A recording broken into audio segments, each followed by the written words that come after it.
প্রিয় ভাই আমার, বন্ধু আমার, আমরা মুসলমান। আমি এই কথাটাই শুরু করছিলাম, গাফেল বঞ্চিত হবে, খামখেয়ালি মানুষ, খামখেয়ালি। আর কেন নামাজ পড়ি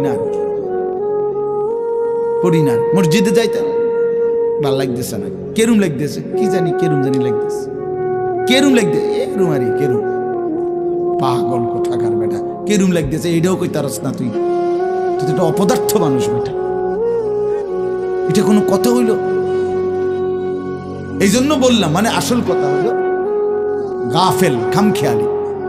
কোরআন শরীফে আছে যত লোক জাহান্নামে যাবে, আল্লাহর কসম ভাইয়া শোনো, যত লোককে আল্লাহ জাহান্নামে ফেলবে, আল্লাহ কোরআনে স্পষ্ট বলছে সবগুলোর পরিচয় হলো উলাইকা হুমুল গাফিলুন, এগুলো গাফিল।